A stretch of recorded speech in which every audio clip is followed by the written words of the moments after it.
Your silence at the wrong time, your silence when you need to speak against or to an enemy and you don't speak up, is a loud voice to your soul, to your spirit. It's loud, it's screaming, and it destroys you from the inside out. I have said it before and I will repeat it here. Silence is a double edged sword. It's not just golden, as we like to say, but it is also deadly.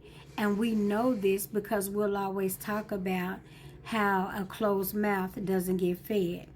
Not only does a closed mouth not get fed, but a closed mouth becomes an injured spirit.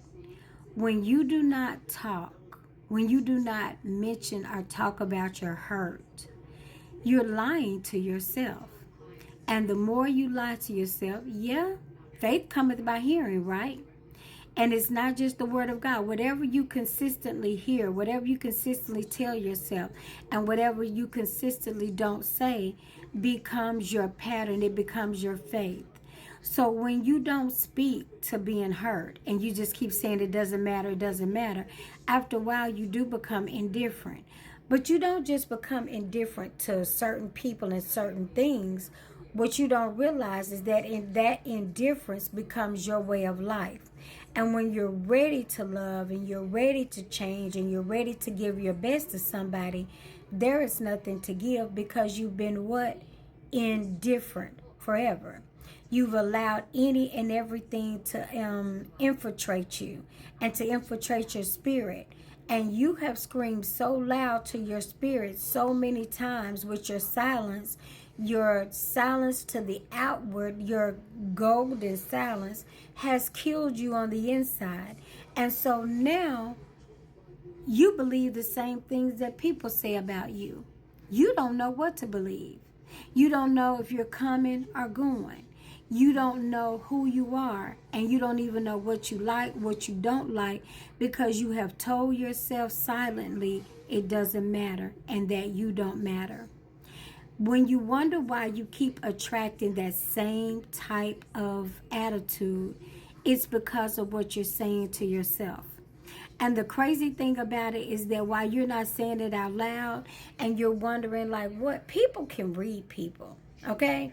Yeah, I know people always trying to talk and say, hey, speaking to people's life. And I don't think you should ever play with that. But have you ever noticed that predators know the people that they can prey on?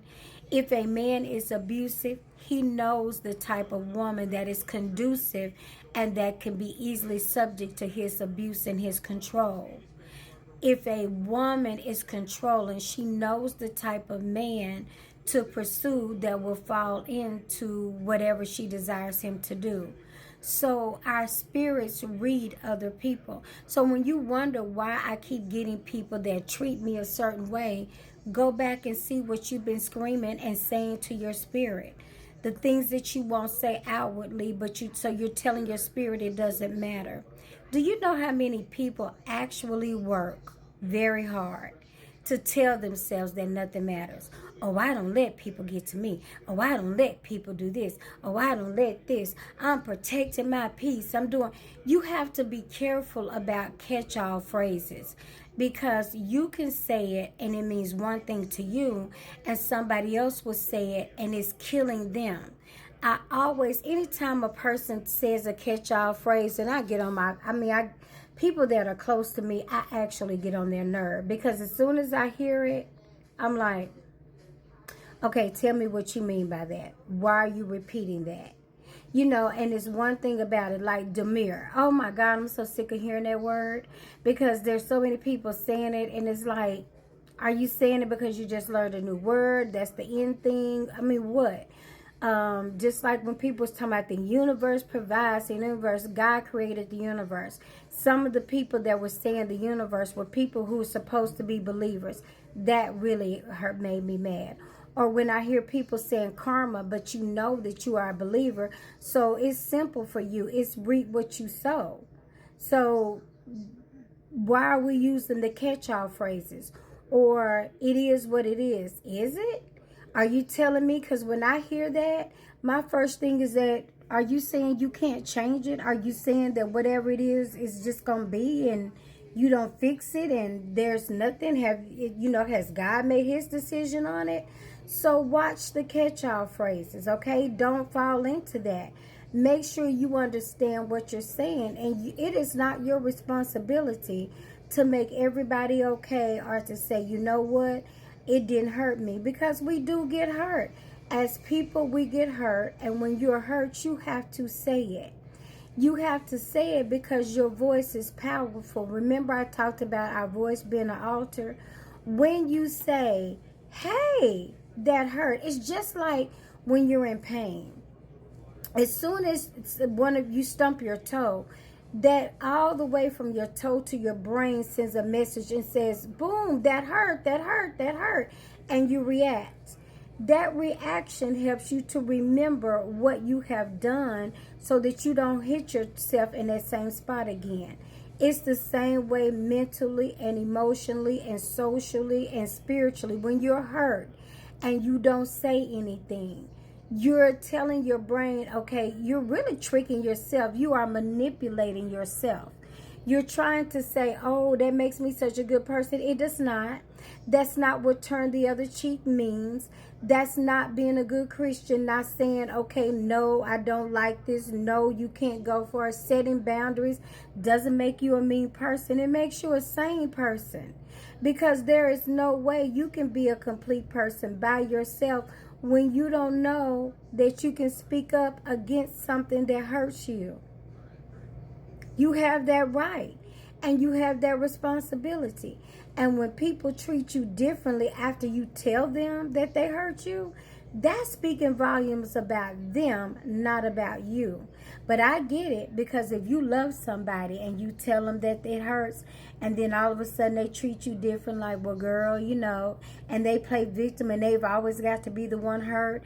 They always got to go back and reach in the past and say, but you did this 10 years ago, and we're talking about today. Manipulation.